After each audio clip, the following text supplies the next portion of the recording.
First and foremost, we are extremely excited to see our students come back. We do a lot of work in the summer, but the highlight is when we see our families on the first day and throughout the school year, the excitement on the faces of our students. And we're going to have a phenomenal year.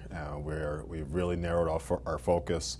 We are focusing on collaboration as that next step to the healing process and really moving to the space of community care. On the academic front, we are really narrowing to literacy and have a district-wide literacy focus, knowing that literacy is a tool and skill that you need to make meaning of the world around you and to be a great citizen in our society. And so we're going to ensure that every student is literate here in the Verona Area School District. Well, we're very blessed that the community has already invested in our beautiful high school and in beautiful places. So it's not as much as new capital this year because there's such an investment in the new space of the high school, and then Sugar Creek moving into the new space right next door, and then Badger Ridge being the former high school becoming our middle school. So what we did is our commitment to make sure that we showed appreciation for all that the community is investing in. We did a lot of upkeep this summer and making sure that for the long haul we keep a solid maintenance schedule, and that all the investments that our community have placed, that we keep them up, and they're here for decades to come. We have really focused on coherence, and coherence for us means that we are narrowing the focus that you'll know what every building is working on. And again, that's going to be literacy for us district-wide. And what that means is that some people think of literacy as only in your reading instruction or only in the language arts classes. We're talking about disciplinary literacy, which means deep understanding and making meaning of text, and having students be able to develop those critical thinking skills that we're looking for, that we know that allow students to thrive. And we're going to do that in every sector of our organization. And that's inside the classroom and outside of the classroom. If you think about classroom instruction, but you also think about food service, one of the greatest life skills is to know how to have the appropriate nutrition in your body, and what that means. And it's beyond reading the menu. Is how do you understand calorie onset? How do you understand carbohydrates? How do you understand proteins? And make meaning of that in our world. And so I want to center disciplinary literacy as much more than reading and much more than writing. It's how we communicate, how we make meaning of text, and how we plan to allow our students to be the self-advocates that we want them to be. And they do that when they understand how to make meaning of the world around them. So our main strategy is critical reading skills. It's an AVID strategy, which is advancement via individual determination. But the critical reading skills go across all of our spectrums of education. It's not singular to one classroom, and that's where I want to go back to our focus on collaboration. It can seem daunting if you do like you're doing it by yourself. But in our collaborative model, where all teachers and staff are working on the same concepts together, now you have our world-class educators in the same space working on the same topic. It's not initiative overload. It's not the next, what's the next big thing. It's one singular area, and you're able to center student voice and student work. You can bring in examples of student work, talk to another teacher about it, talk about some of the skills that you may have presented in your classroom, and pass that on to your colleague.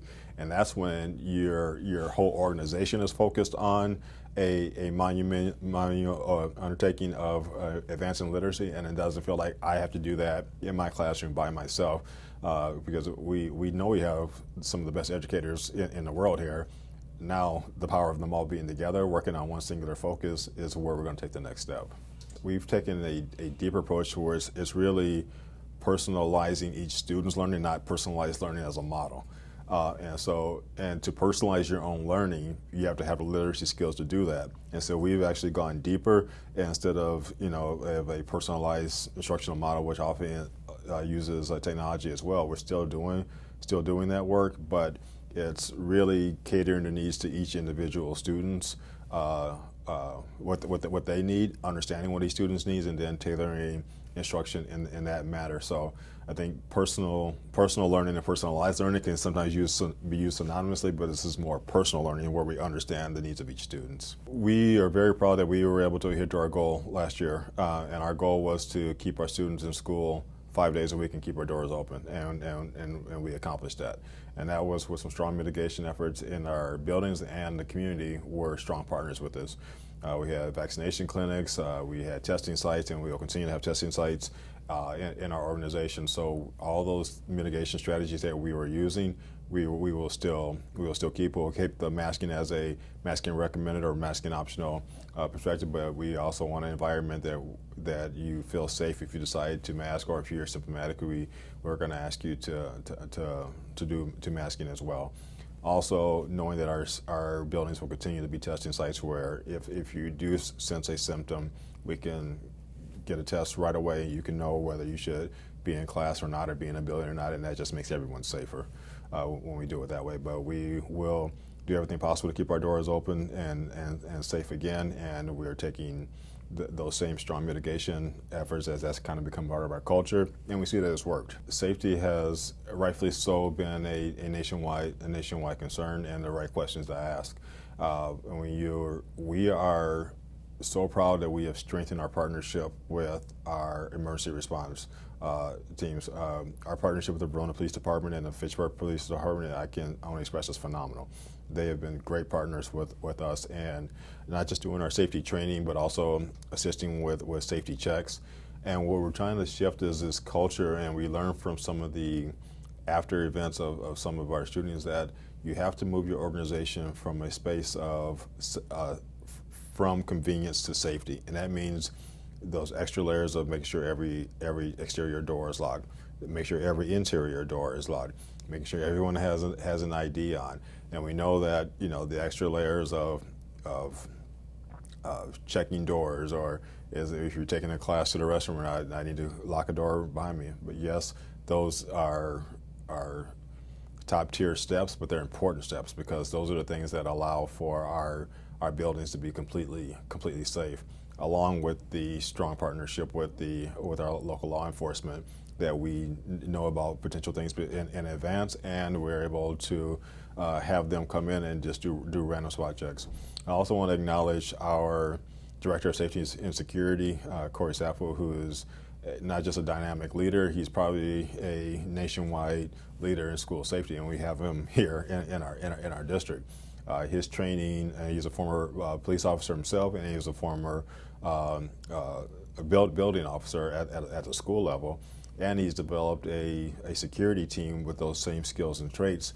And so they lead with relationships, and that has actually prevented a lot of the scenarios, but he's also been key in knowing every key strategy to keeping our buildings secure and the preventative measures. So it's a both and. It's the relationships on the inside, preventative measures for entry into our buildings on the outside.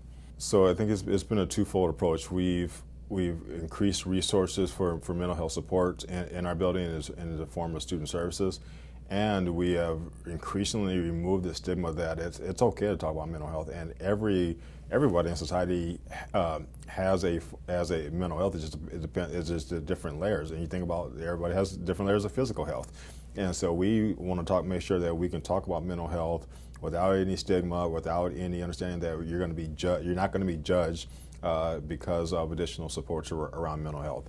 We built that in on the staff side as well. We've added our mental wellness days for staff as part of our package. Because you understand that you can't be your true authentic self if you're worried about being judged around mental health supports from a staffing aspect either. So we're modeling it with our staff, and then we're increasing supports for our students.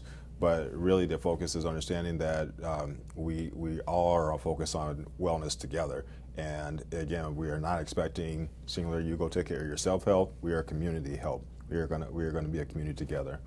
In the state of Wisconsin, funding has been unique. Is probably the best way that I can say it. And you do that with a rising inflation, and those two factors have really pushed many districts across our state, and including the Verona Area School District, to ask our taxpayers for some different permissions in the form of an operating referendum.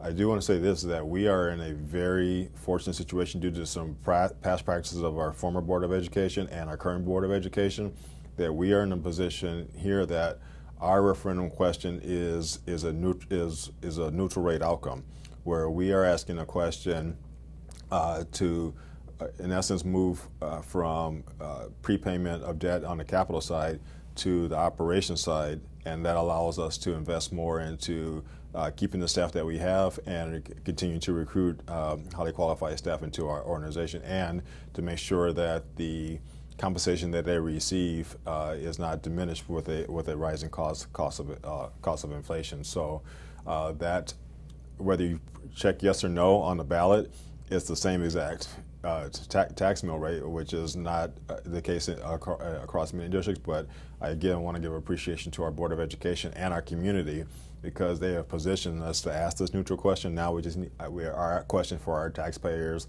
is permission to move from the capital to the operations. And remember, operations means people, and people means that we can keep our class sizes at a desirable rate, and we can keep our staffing model the way that we desire. Our messaging has been very clear and consistent about our process of investing in staff, and we have really focused on making sure that everyone knows that besides the rightful compensation that our staff should receive, that you're a Verona School District's place where you're going to be valued as a staff member. So there's of course there's the monetary piece of it, which is important, but I want to feel valued in the place that I work, and that's where I say we're very, very proud of that. We've created this a family atmosphere that you're going to be recognized and valued for your expertise as a professional, and more importantly, as a human. We're going to lead with a humanitarian focus, that we're going to uplift you and work together. And once that message of environment gets out there, it hasn't been nearly as hard to recruit new staff in, because there's evidence of the type of place that the Verona School District is. And it's up to us to make sure that we maintain that. And we're not perfect, but we work towards perfection and ensuring that our staff know that they will always be valued here. Our doors are, I say, back open again for volunteering. And that's been, I think the pandemic, put a unfortunate barrier for great participation with parents in buildings, but we've been able to remove those barriers and want to bring parents into our organization in as many settings as possible. We really value two-way communication, where we pride ourselves in sending a tremendous amount of information out into the community, but we also want mechanisms to bring that in. One of the biggest things that we're working on right now is that we are actually writing a new strategic framework that will guide our district for the next 5 years.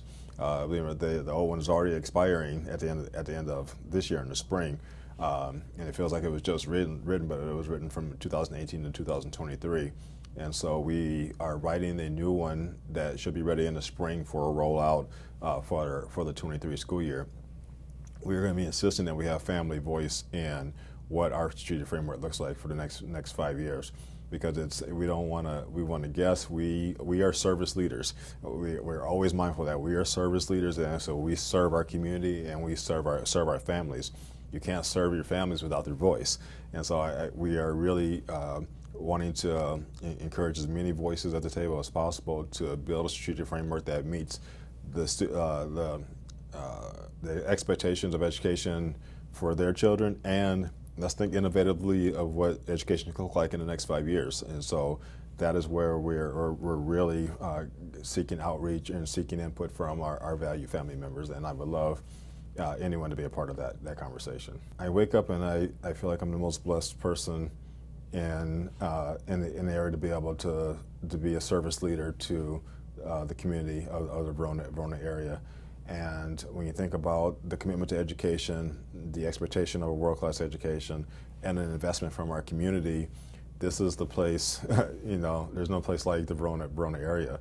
And so it's more like a thank you and gratitude for selecting me as the leader, as well as a commitment from me and my staff and the Board of Education that the world-class education that you expect your child to get, they will receive, and we will continue to hit that mark.